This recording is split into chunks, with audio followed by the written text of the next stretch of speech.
All right, well, Missouri Association of Creation, that's us. Genetics, natural selection, and the death throes of the neo-Darwinian synthesis. This is going to be one of the least controversial talks that I'll do, or that MAC does, because this is something all the evolutionists sort of agree on, all the inner circle. When Stephen Meyer was talking to Dr. James Shapiro, an evolutionist, like maybe even in a debate, but at least in a conversation, about the death of the neo-Darwinian synthesis, and James Shapiro said, oh, that's so 90s. Because this has been established for a long time. So really not breaking any ground here, but I'm going to catch everyone else up, the layperson, if you will, on what's going on here.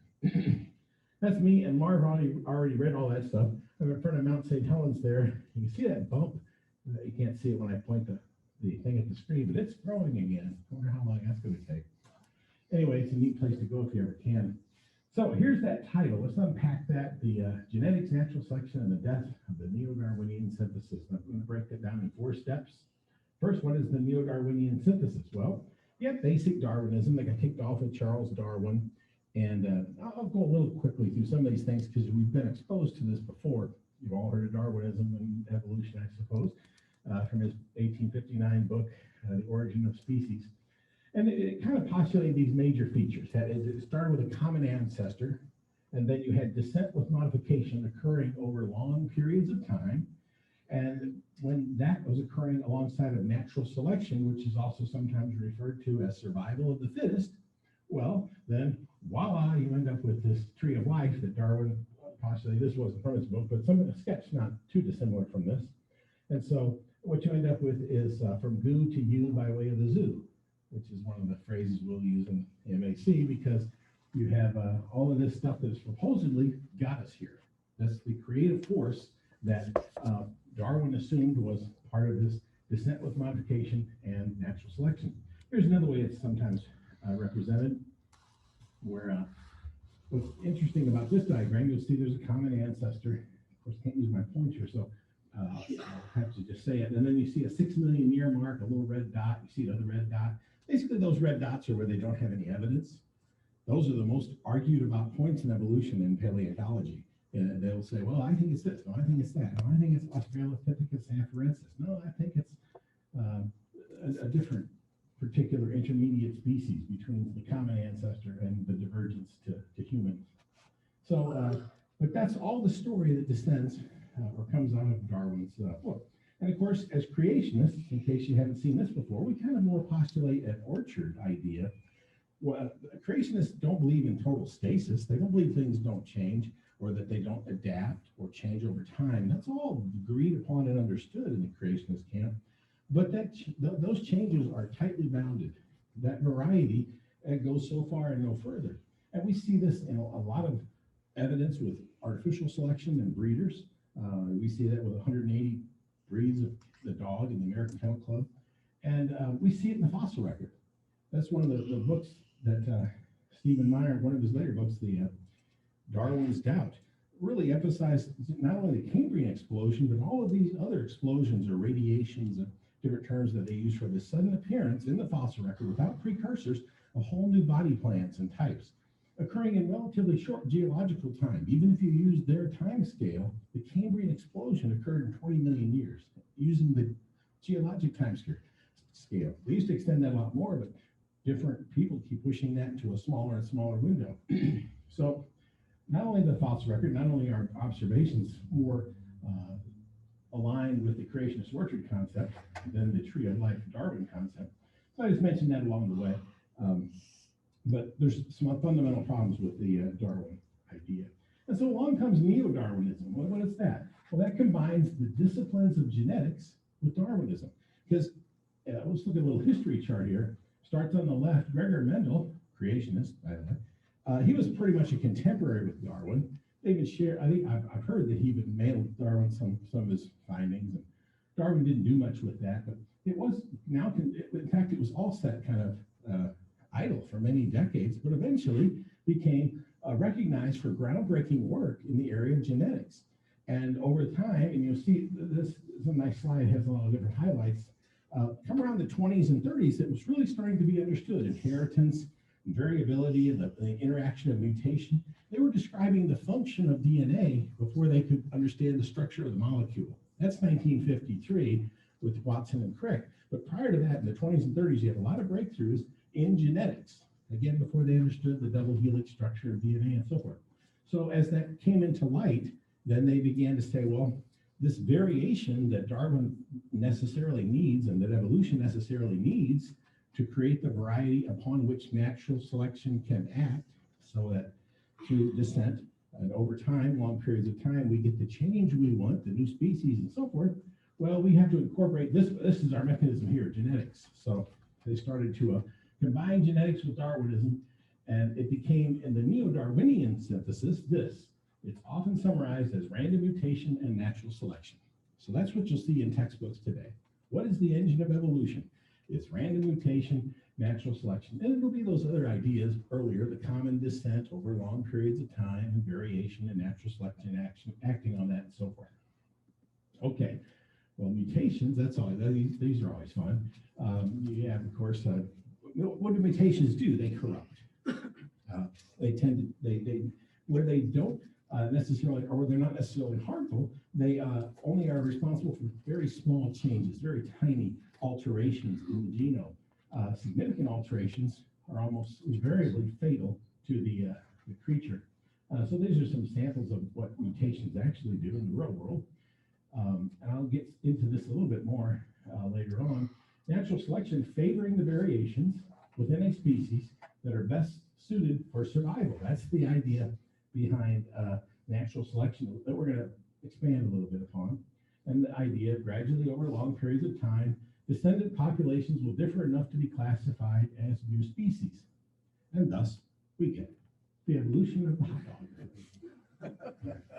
I only have one funny slide, and there it is. So the rest of this is going to be dry. That's a joke, too, for any evolutionists that have tuned in. I was just joking about that. Okay. That's the neo-Darwinian synthesis. Hopefully you get an idea of what that is. It's basically the ideas of Darwin combined with the science of genetics. Okay, fine. Next part, natural selection. That seems pretty simple, survival of the fittest. But let's look at that a little bit more closely. Here I have a picture, and it shows, I like this, I just got it from the web here, on evolutionary teaching class. And it's a pretty good example. You've all seen variations of this. This is kind of a variation of the peppered moth thing. You have this bird flying over this population of mice. And in the population, there are light-colored mice, we call them tan mice, and there's dark-colored mice, they call them black mice. And so the bird can see the light-colored mice, can't really see the dark-colored mice, so what's it going to do? It's going to eat the light-colored mice, right? The bird's hungry, the bird eats the mice. And this is natural selection, survival of the fittest. What I like, and then as the population over time happens, what happens? Differential reproduction, which is another term that is used to describe evolution. Differential reproduction is occurring here because the population ratio is shifting between the dark and light-colored mice. Now, there's no arrival of the fittest. This is survival of the fittest. But here's what I really want you to think about. What does fit mean? Survival of the fittest is really a tautology. You know, if you think about it, those light-colored mice there, they might be smarter. They might be stronger. They might be faster. They might have an opposable thumb. They might spend their evenings knitting in their little burrows. We don't know that. The only problem here is the circumstance of this particular predator makes them vulnerable. What if the predator was a fox or bobcats? Well, then that speed would help them, but they don't have, that's not their predator. So what I want you to think about, fittest may not have anything to do with you at all. It may not be how good a shape you're in or how remarkable you are. Fittest is really circumstance. Now, if it has to be circumstance, and this is going to drive eons of change to the evolutionary paradigm, well, then that circumstance better not change too much, right? That same bird better be the same bird 1,000 years from now, because otherwise, where was that pressure to develop or evolve in a certain direction? That selective pressure disappears if the pressure is being applied by something that is also transient and changing. So the whole role of natural selection, even from the evolutionary perspective, is being called into question. They're looking at this and going, you know, this natural selection thing, it sounded good in the 30s and 1860. It doesn't sound that good anymore. It really doesn't solve some problems for us. And we're going to get into those problems, but I'm just stopping you here to say, yeah, it's survival of the fittest, whatever that means. It's not arrival of the fittest. And So let's just one more slide on natural selection. It is the process whereby organisms better adapted to their environment tend to survive and produce more offspring. It's observable. We can observe that. There's no reason, we don't deny natural selection. It's an absolutely observable phenomena. That's what good science does. It observes things, performs tests and so forth, and it is testable. We can make changes to colonies of bacteria and take away that food source which they most rely on and see what survives. So there's tests we can concoct, and this is often done in the bacterial world. It's done as you get into the nature, it gets a little trickier because of all the other variables acting on the equation. It's quantifiable, so we can apply some mathematics. The whole science of population genetics kind of falls out of this because we can begin to look at reproduction rates, and all sorts of factors relative to populations and see change over time and describe that mathematically. All good science has to have a mathematical component, I think. It's, as I said before, it's not evolution. It's not common descent in the sense that we see no change. Again, it's survival of the fittest.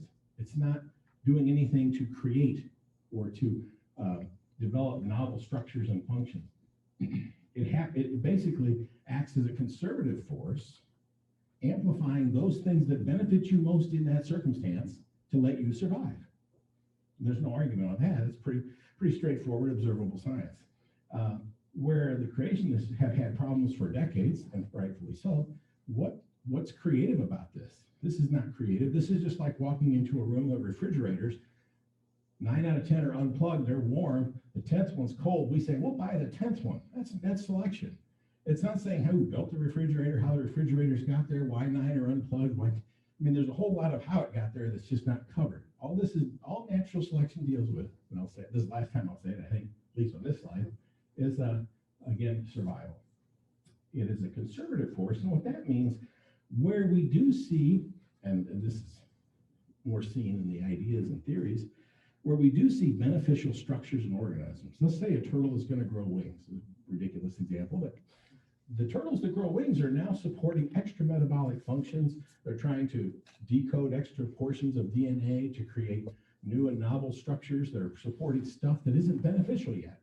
Until it's beneficial, it's actually a detriment.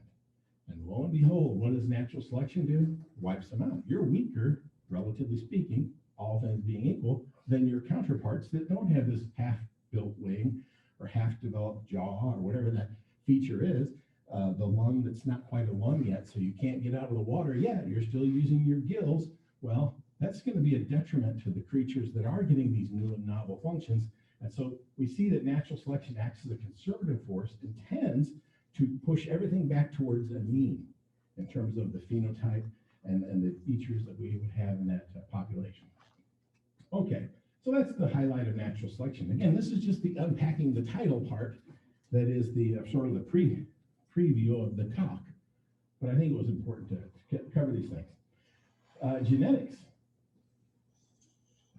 DNA. So you saw the history slide, and it goes back to 1860 and so forth. And around about 1953, Watson and Crick, who actually kind of shortchanged this other female scientist. Some of you may know the backstory on that. It's pretty interesting.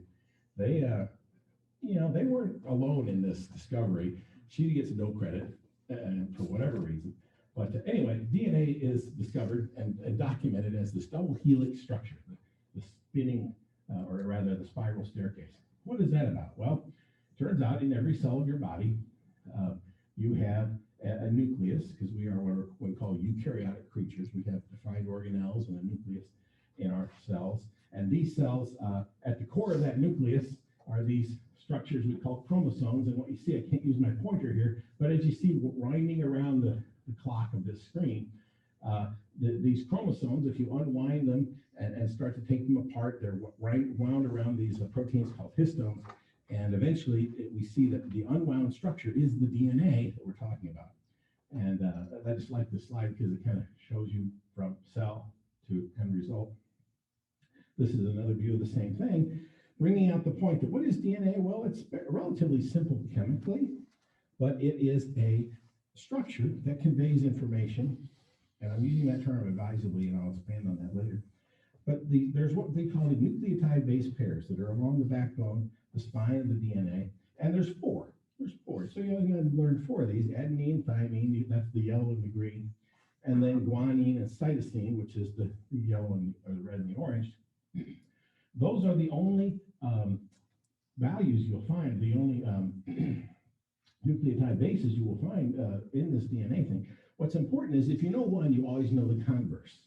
So if you know it's adenine, you know the converse is thymine, what we would call in computers, we call that the complement, the opposite. Here we have the guanine is always paired with cytosine. Okay, well let's go to two-dimensionally. 3 dimensions pretty, 2 dimensions sometimes easier to understand. So you see on the right hand, there's the 4 nucleotide bases: adenine, thymine, cytosine, and guanine. And you can see them, those same structures. This is just for graphical representation purposes along the DNA. And so if you see anywhere along there adenine, well, what's it always going to be paired with? Thymine. That's the power of this thing. Now, it turns out you don't need the information. You don't need that second piece for the information carrying capacity. But where that's beautiful is that this can be split. And if you split it, you always know what the missing side was. Boy, that's fundamental, because all you need to know to read this thing, if you look upper left-hand corner, would be adenine, guanine, thymine, back to adenine. I'm just reading down that left-hand side. That's the information that's in this DNA molecule. But there's a counterpart at each nucleotide location. Chemically, that's the way they bond. What's the value of that? It allows it to be easily unwound and rewound and allows for duplication. What do cells need to do? Reproduce. This is fundamental. So we already have a couple different things happening here. We have the information that is coded, and we have the structure which supports separation and reconnection and resyncing. Anyway, that's just kind of neat. Let's go a little further. Introduce another new word. There's not too many new big words here, but this is one: amino acids. Now, if you've been to the GNC or to the local supplement store, you've heard of amino acids. These amino acids are part of essential life. They're essential to life. In fact, all carbon-based life forms, and these carbon-based life forms all have carbon bonds in these things, carbon atoms. All carbon-based life forms are built out of some combination and multiple combinations of these amino acids. And there's a lot more to it, but let's just call out that there's about 20. They have names. Now, you can't see these from where you're sitting, but there are names like valine and leucine. I'm reading the second row. Glycine up in the top left-hand corner, and so forth. Okay, so what do these things do? Well, they chain together to make proteins. Now, proteins are interesting. You can actually go to websites and chain out the amino acids, and you can play with the folding of the protein, which gives you these structures that allows you then to kind of see different folding options and so forth. And boy, there's been a lot of science done with this in the last few decades. So proteins, some of these are remarkably beautiful. The colors are maybe somewhat artistic. Here's one you've probably heard of: collagen, insulin. You've probably heard of insulin. Collagen's an interesting one. That's what is collagen part of? Our skin, our fingernails. It's also the first thing that triggers the blood clotting response. I always wondered, how does the body know when it needs to stop you from bleeding? Well, it's when that collagen, any collagen found in your bloodstream means, hey, I'm supposed to be a sealed system. How did collagen get in here? It triggers the whole set of complicated things that follow that say, hey, I need to stop something. There must be a hole somewhere because I'm seeing some collagen. Because what's going to happen, any hole in your skin, you're going to get collagen mixed with that blood. Speaking of blood, here's one you may have heard of: hemoglobin. This is a fascinating one. I have a whole other presentation on just these proteins and amino acids and the DNA side. I'm kind of condensing it down here. You know, this is, I forget how many hundred amino acids make up the hemoglobin protein. A single point mutation, oh yeah, Bart knows. It's actually, there's two sides. Mm-hmm. Yep. There's two strands on each side. Oh, okay. And one of them has 141, the other has 146, and there's two strands on each side, so it's a total of 574. I was going to say 500, so I was not too far off, about 574. Right. The average ones, these are in the hundreds in terms of their length. Yeah, you can think of them, again, in terms of their amino acid sequence. And I'm going to show you a nice picture of that. A single point mutation is responsible for sickle cell anemia. So you can't really mess with the order. Imagine a word that was that many letters. Anti-disestablishmentarianism, we probably all learned that was the longest word in school or something, at least at that time. And yet, if you misspell it, it totally doesn't mean that anymore. Well, now imagine a 500-letter word. One letter off, it doesn't mean anything. It can't do what it's supposed to do. This is a lysozyme, which is a protein involved in the fat synthesis. And you can see that, again, pardon the smaller screen because I couldn't get the computer to work right, but hopefully it works on Zoom. You can see these amino acids. Here's their three-letter abbreviations like serine and leucine and so forth. And you can see these amino acids strung together. In fact, they're numbered. There's like 1 and then 10 and 20 and they mark the 30 and the 40. And that's big long chain of amino acids. And you see some folding back on itself here. And that's because the chemical bonds that are implicated by some of these positions of amino acids have I wouldn't say deterministic impact, but they have an influence over that folding structure. What is all this about the structure of proteins? I'm going to back up one slide. Hemoglobin. I mean, that may not look like much to us, but I brought a prop. And this is, of course, a nut and a bolt. And what we say about proteins is their structure determines their function. And that's really not that tough of a concept. This nut has a structure. It has a shape. I should say their shape determines their function. The shape of this nut totally determines what it will do relative to this bolt. And the threads on the inside, very important, not too far apart, not too skinny. The depth of those threads, the shape on the outside that would allow us to torque this bolt down on this nut down on this bolt. The shape determines the function. And this is the way it is with proteins. Well, simplification, but proteins' function is determined by their shape. And so if you think of all the parts of your car, and this would be the lowest possible level, but these things are determined by their shape. And so, well, what makes the protein? In this case, we probably use some sort of metallurgy to come up with the right materials to make that hard enough to be the nut and bolt that it is. Well, proteins are constructed from amino acids. Okay, so going back to amino acids, here's one, serine, that's one from our chart. And we can go back and we can look and we can find all the serine amino acids in that lysozyme. So, and this is all going to come together now.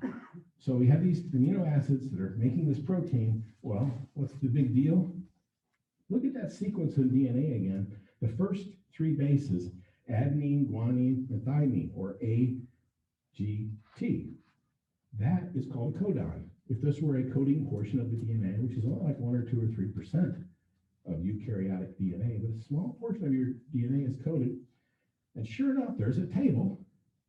In fact, I just found out recently, there's more than 30 versions of this table. That's another problem for evolution we won't go into tonight.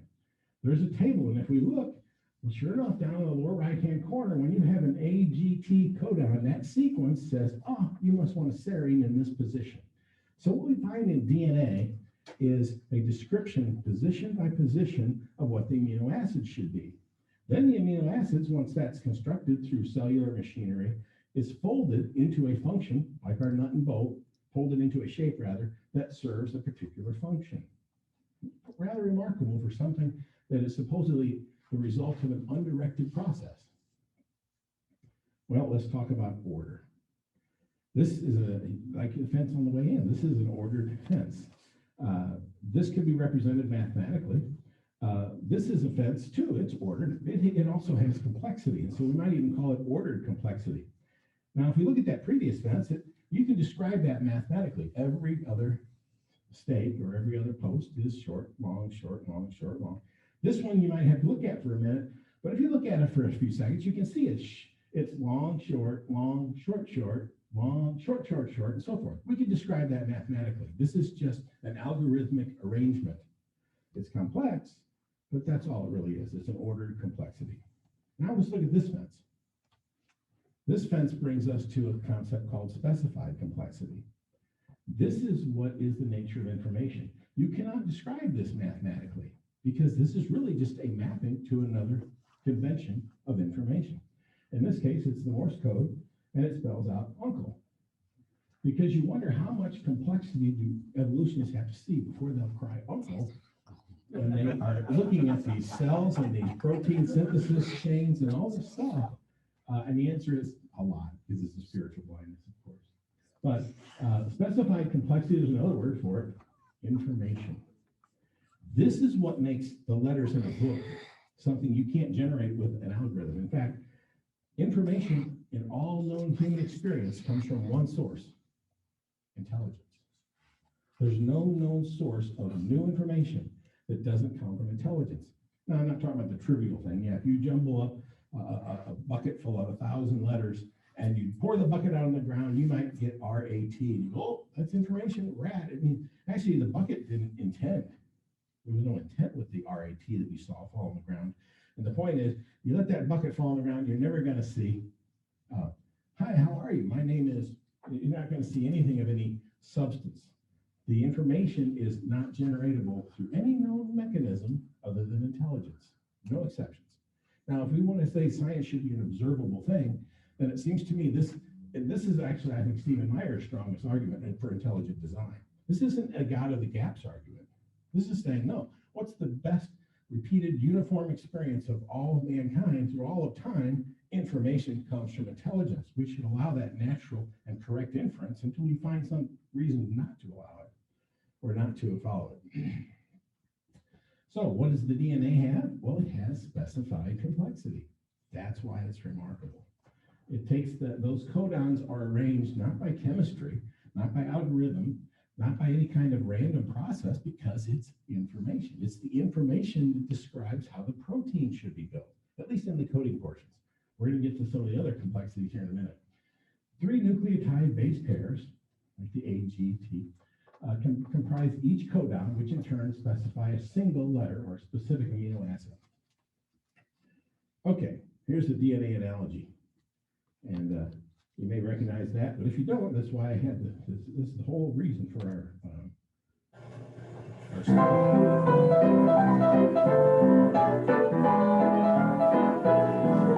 So this isn't long. In fact, that's probably one. That requires something. Not only do you have to have all the correct markings on that page, you also have to have a rather complex thing to interpret those markings and turn it into sound. Just like we have a rather complex thing that takes DNA and converts it to proteins and ultimately a living cell, which is remarkable enough, that's a whole other talk. And if you look at the charts on what makes player pianos, you see pages like this and the parts. And you also, if you go to biology and then you look at the function of certain organelles inside the cell, you'll see very similar things. If you look at the bacterial flagella, you'll see a very similar diagram that describes all the components, the stator and the rotor and all these components of the bacterial flagella, remarkably similar. And yet we're saying, yeah, no doubt this was designed, the bacterial flagellar motor, which is so remarkable in its own set, up to 100,000 RPM, stop and reverse in a quarter turn. We can't even build anything like that in our best day, in our best lab. And yet this is what we're finding as the result of an undirected process that involves every bit of the complexity you see here and more. So yeah, I think the player piano is a good analogy for the cell and for the machinery that makes use of the DNA, just like the player piano makes use of the piano roll to make the sound we just heard. Okay, well, in fact, that's what this is. This is a picture that's actually a preview. I'm going to use the same picture when we do talk about the cell, and I'll have it on the bigger screen, so don't let that scare you off. In some ways, also, this is the most complicated of the 3 talks I'm doing over the next 4, 5, 6 months. So don't let that scare you off either. But yeah, we're going to go through some of the machinery of the cell and just look at some of the remarkable design that falls out of this. Design is something that speaks to intent. If something happens with the intent of causing something else to happen, then that's when we usually infer design from that. How would this have known to do that if it wasn't intended to do that? I mean, you can go so far with happenstance and chance, but really you end up solidly in intent. This happens so that this can happen, so that this can happen, and you end up with these long chains of intent to cause some function or feature to occur. And we see that all over the cell. Okay, but back to DNA.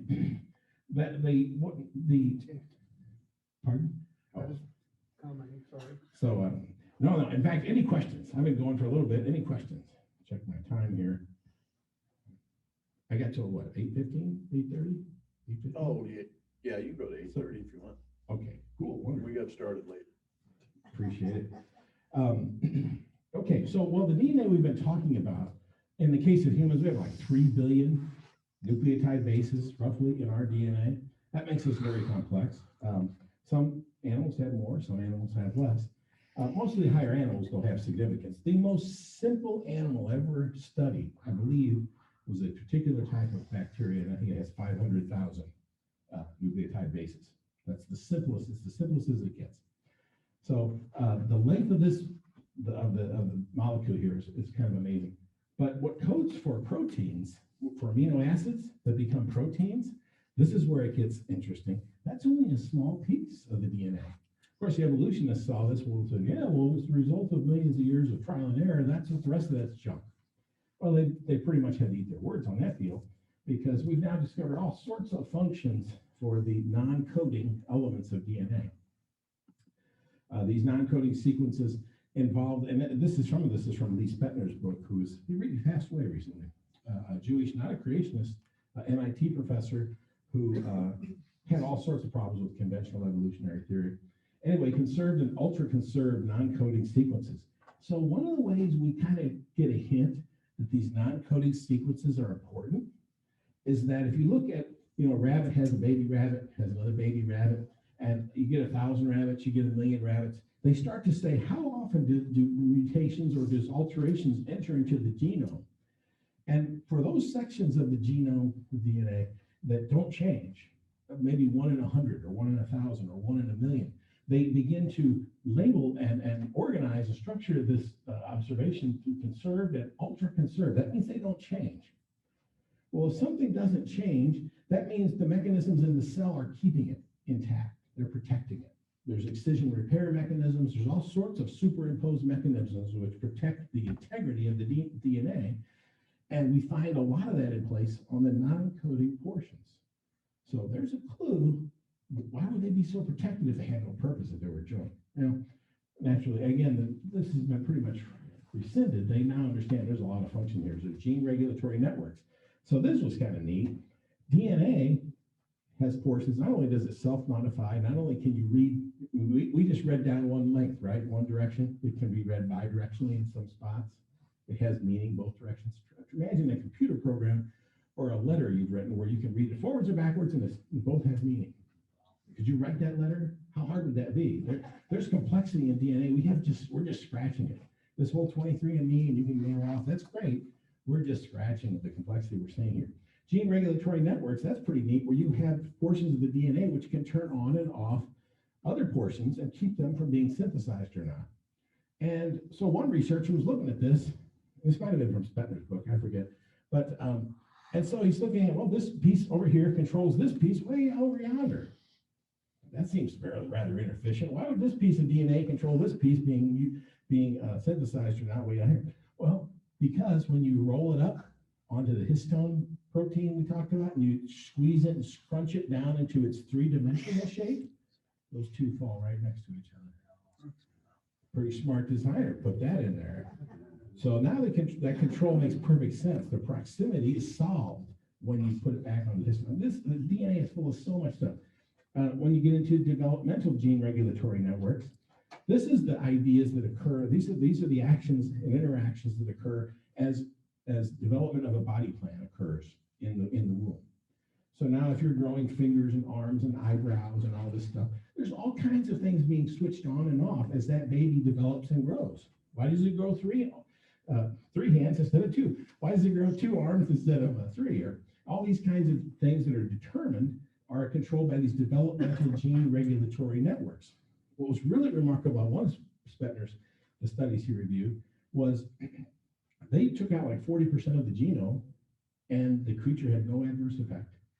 They had that next generation, no observable adverse effect. So what is that? 40% must be junk then, must not need that. In fact, they didn't see any problems until they got several generations down the line, and then they introduced some environmental stressors raised the heat a little bit, changed the food supply a little bit, they all died off. So he actually went down a whole different chain, and I'll get to in a minute. There is adaptation built into the genome to allow it to change to its environmental circumstances. Another wonderful feature a good designer would put in there. Anyway, these developmental gene regulatory networks, you've heard creationists say for years most mutations are detrimental, and it's true. And they're usually referring to the coding portions, the portions that describe. By the way, it used to be one gene describes one protein. What is a gene? I know there's chromosomes, I know there's DNA. What's a gene? Well, a gene is the piece of the DNA that describes a protein. Well, that's even gotten thrown out because now we realize the DNA overlaps these functions. So portions of proteins can be coded for across multiple genes. That whole thing has gotten way more fuzzy, again, complexity. So the developmental gene regulatory networks, this is one of Stephen Meyer's points. We haven't changed one of those successfully yet. You change it, it dies. Yeah, we can tweak, we can mutate fruit flies and get them to grow in, put their legs coming out of their head, and get a third thoracic segment, and all kinds of things with fruit flies and chemical and radiation, and alter the mutation rates and so forth. When you alter the developmental gene regulatory networks portion, they die. And yet, this is the thing you would need if you're going to grow wings. If you're going to change the body type, the body morphology of a creature, hey, I want you to have lungs now, you're going to have to change these developmental gene regulatory networks, the exact portion they've never been successful in changing. So anyway, all of this is in Darwin's Meyer's book, which I obviously found very influential. The ENCODE project, this is just secular scientists who have now documented about 80%. Now, I'm probably at least 3 or 6 months old on that number, so it's probably 85% by now or some higher number of use for the DNA. There's no junk DNA. We just haven't figured out that last 15 to 20%. The ENCODE project is documenting purpose and function to all of this segments of DNA. Well, you've heard genotype determines phenotype. Maybe you haven't, but in high school science, you'll hear that. Even that's getting thrown out the window. The genotype is our DNA, our genes, our chromosomes. And again, the genes and chromosomes are just the organizational structure of DNA inside the cell. The phenotype is the resulting organism, anatomy, physiology, biochemistry, and behavior. But even this is being called into question because we're seeing the ability of the genome to self-regulate, and we're seeing sources of information influence development that are outside DNA. And that's where we're going to go next. So that's the genetics piece. And now we actually get into the meat of the talk, which is the death throes. And I'm still good, I think. And I intended for that first part to take a while, because it's a refresher. If you don't deal with this stuff every day, it's easy to kind of forget what's that all about and stuff. So what are these death throes? Well, what's not news? They've known for a long time the mathematical challenges to neo-Darwinian interpretation of evolution. This was a bunch of computational physicists got together in 1966, and they were arguing with biologists apparently in the lunchroom, and they decided to have a conference. And they only had one because, according to the physicists, the biologists lost, and the biologists don't want to have a second one. But of course, that's going to be vary by depending on who you're talking to. But yes, the mathematical changes that it challenges. If you need a sequence of 500 letters to be just so, and any mistake is wrong, won't work, won't do any purpose. How do you come up with that through any random process? And what's the math behind that? Let's say I roll the dice. I roll the dice. How long do I have to roll the dice to get the 500 sequences exactly the same? And if you're at 128, 129, oop, you made a mistake. Okay, start over. So you start over. How long will it take? Well, it turns out it takes more time than time exists. It takes more atoms than exist in the universe. It's ridiculous, the mathematical challenges here. Neo-Darwinism is effectively dead despite its persistence as textbook orthodoxy. And that was Stephen Jay Gould. Of course, he was pushing a replacement theory of punctuated equilibrium at the time. That was in 1980. Here's other things that haven't changed. Older quotes, just because we don't know how evolution occurred does not justify doubt about whether it occurred. Yeah, I call that faith. Major evolutionist. What also hasn't changed, biologists must constantly keep in mind that what they see was not designed, but rather evolved. Dawkins accuses people that don't believe in evolution as deluded, ignorant, and maybe even evil. I think there's nothing more evil than staring at something that you can tell. Every part of your body screams, "Boy, this is remarkable design." Oh, wait, no, can't be that. Can't be more remarkable design. They had to evolve, and this is very common. In fact, this is a Dawkins quote. The feature of living matter that most demands explanation is that it is almost unimaginably complicated in directions that convey a powerful illusion of deliberate design. That'll go off in a minute, although I should probably turn it off. That's my 8 p.m. Sorry about that. That's an alarm. I always like to say he knows now. Oh, did he pass? Yes. Oh, he's a creationist now. I didn't hear that. Good to know.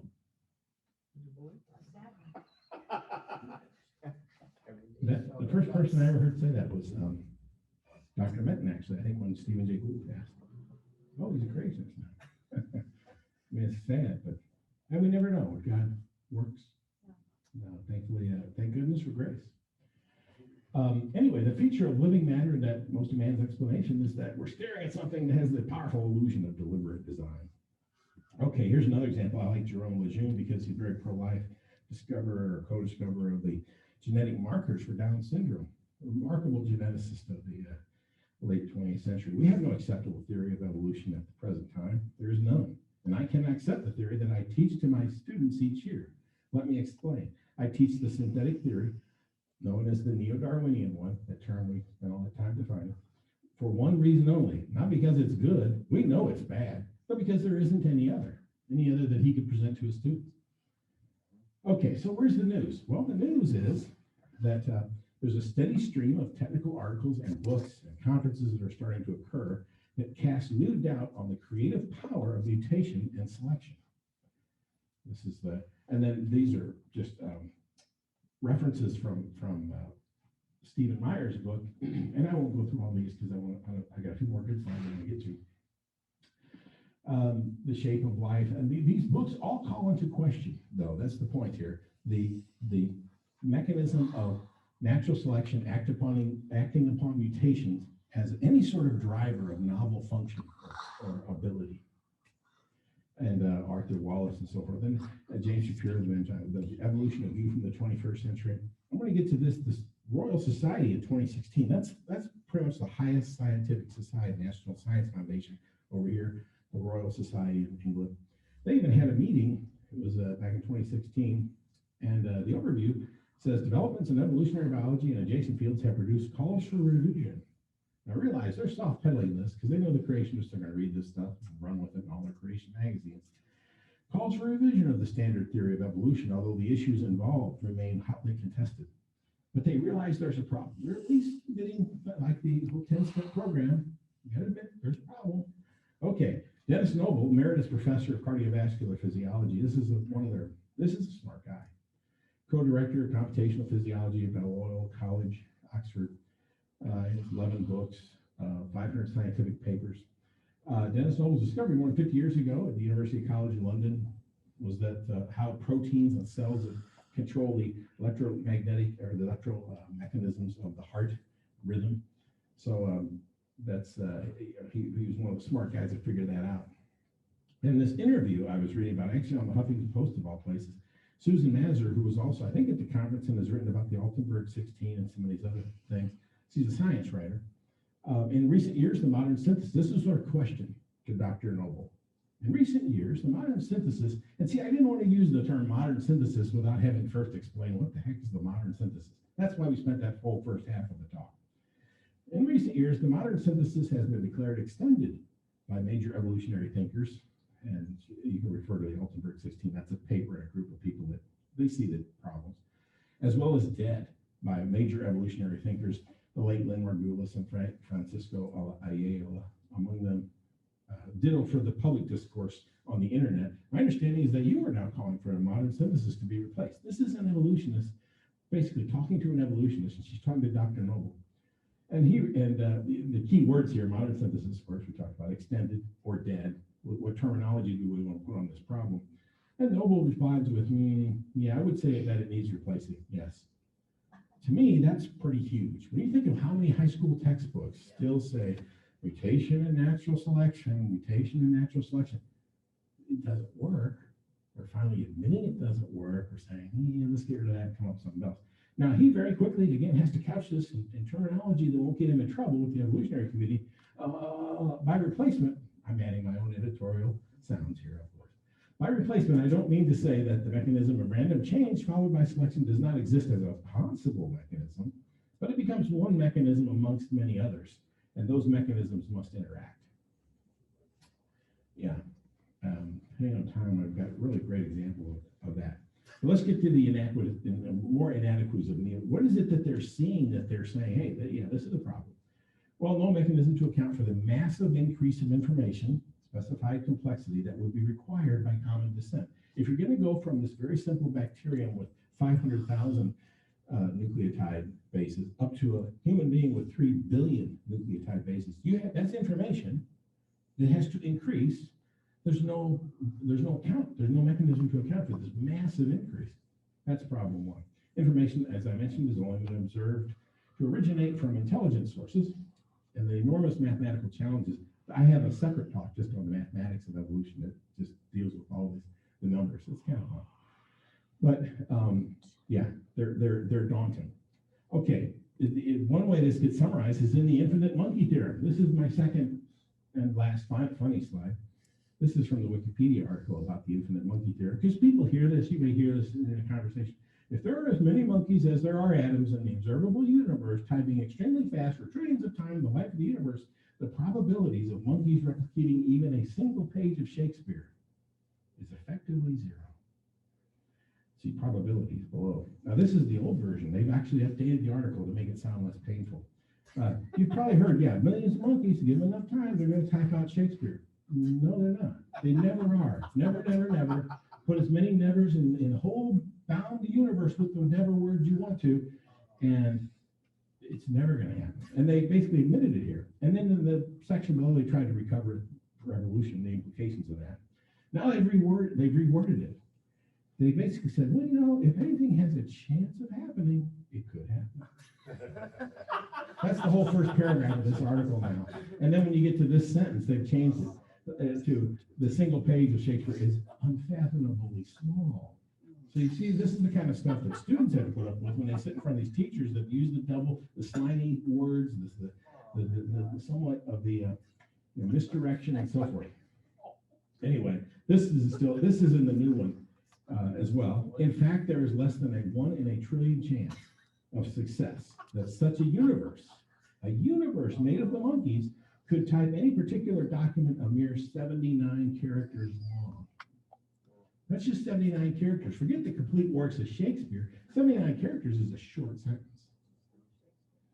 So, and if you're a programmer, you understand the implications of this. You cannot alter code and improve it.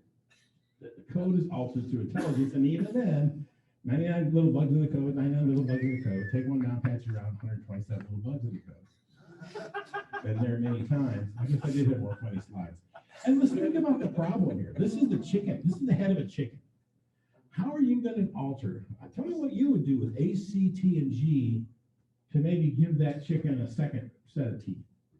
What are you going to do with A, C, T, and G to make that happen? Can you see the problem? Can you see the disconnect and relying on changes to A, C, T, and G to change this? I mean, even evolutionists are saying, we believe in evolution. It evolved. Undirected process, fine. You can't modify A, C, T, and G to get these things modified, though. So I think anatomy textbooks help show the problem as well. Number two, second inadequacy that they're complaining about. That was the first one. The insubstantial phenotypical advancement would require, in addition to changes to the DNA, coordinated changes. And boy, coordinated changes are tough. When you get to the second and third coordinated change, the already improbable, astronomically improbable numbers become even more so. Coordinated changes to complex non-DNA sources of information and complexity that are required to really change body morphology.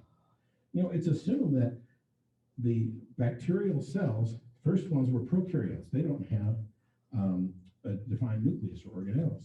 And it's assumed that one of those was consumed by another one, and that they became the mitochondria organelle within our larger bacterium. So it's called embiotic, I forget the exact terminology for it. Anyway, it's this one got swallowed by the other, and it became the mitochondria for the other. What's interesting about all that, it doesn't involve DNA at all. And this would be the evolution of the first eukaryotic cell. So they're even saying, hey, we want to have evolution. We don't need DNA to even talk about it. We can start describing what if scenarios and not even ever involve DNA. So, but if you were to define all the changes, because we look at these animals operating today with remarkable efficiency, the DNA is very tightly coordinated with the machinery of the cell to do what the animal or that cell is doing. And by the way, your cells, your gut cells, different than your muscle cells, different from your eye. I mean, the difference of just the cells in your own body, just remarkable. Okay, so what we're trying to solve here is body plan morphogenesis. That's another big word. Morphogenesis is basically body type, the morphology of the body, the shape, the structure, the symmetric structure, or is it a radial structure, and so forth. Mutations in the protein coding regions of DNA do not result in radical body plan changes. For one thing, you'd have to alter those developmental gene regulatory networks if they did. But body plan changes also require coordinated changes to the non-coding regions of DNA and the epigenetic or ontogenetic components that, when altered, have universally been found to be detrimental. Sort of like the developmental gene regulatory networks, any changes to these epigenetic pieces also kills it. Detrimental to survival and reproduction. And so remember how this required this? Well, turns out the epigenetic sources of DNA, well, that's another big word, epigenetic. It just means outside of, transcendent of. The epigenetic or ontogenetic sources are basically other things in and on the cell that influence the development and behavior and organization of the cell and complexity of the cell. I think the gene-centric, this is the last quote from Dr. Noble, I think the gene-centric view of evolution, the modern synthesis, has got causality in biology wrong. Genes are, after all, if they're defined as DNA sequences, are purely passive. DNA on its own does absolutely nothing until activated by the rest of the system through transcription factors, markers of one kind or another, and interactions with the proteins. So on its own, DNA is not a cause in an active sense. I think it is better described as a passive database, which is used by the organism to enable it to make the proteins that it requires. That's good observation science there. Yeah, there's nothing in DNA, it's code. And what does it take to run code? A computer. So these epigenetic sources of information that require the cell, and I'm getting a little short on time here, so I won't spend a lot of time on this. But if you just focused on the cell membrane, these things really get remarkable and probably are worthy of a talk themselves, or by get a real professional in this regard. That they're extending or changing our gene-centric view, the ion channels, electromagnetic fields.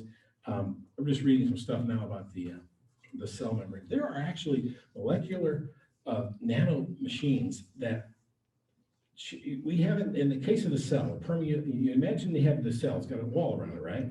Okay, I'll give you a problem to solve.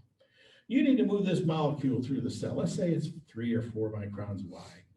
The opening is 2 microns wide. How are you going to do that? I'll give you the answer. You can't stretch, no stretching. So you got this thing that's this opening 2 microns wide, and you have to fit this thing 3 microns wide through it. How are you going to do that? Now you get the specifics and have the slide. Yeah. Cut it in half. Oh, and then you destroy it. You can't destroy it. It has to be preserved 100%. So what does the cell do?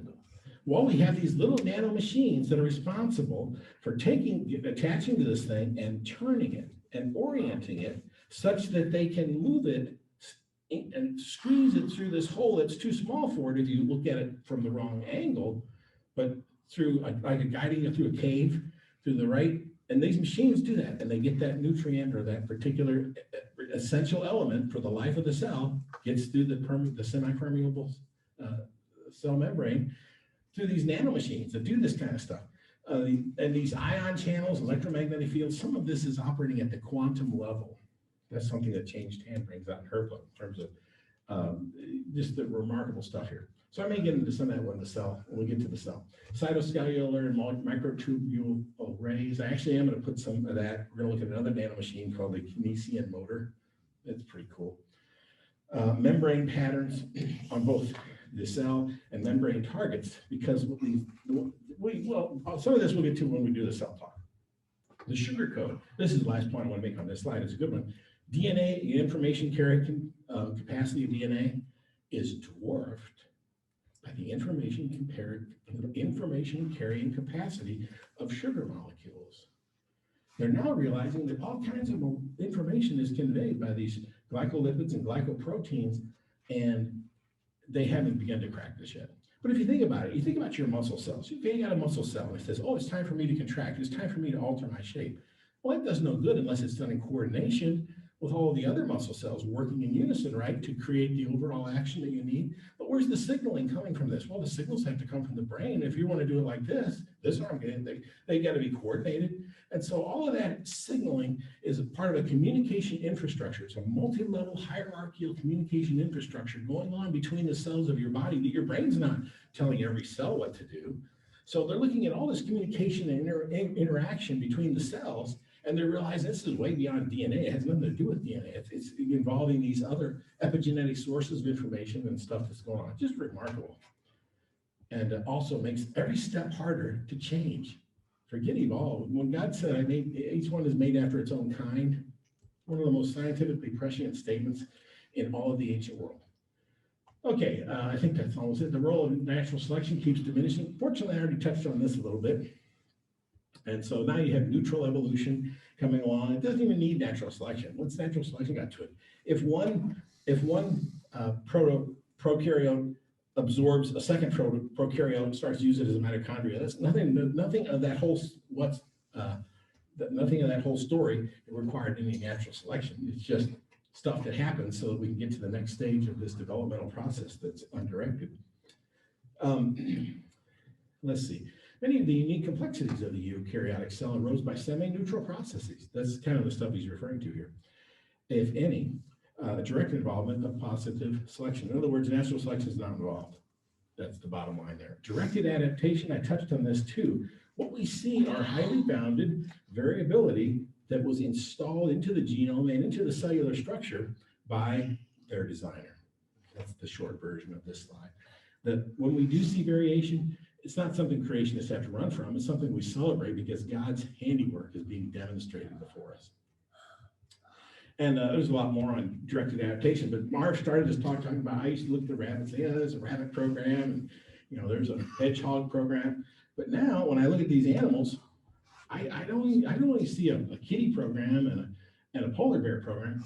I see an Apple, and I see an Android, and I see an IBM computer, because it really is the code and the machine that interprets that code. You cannot run the Android operating system on an Apple or an IBM computer. You can't run, the term cloning is used in computer science because you can make a clone that will run other types of operating systems.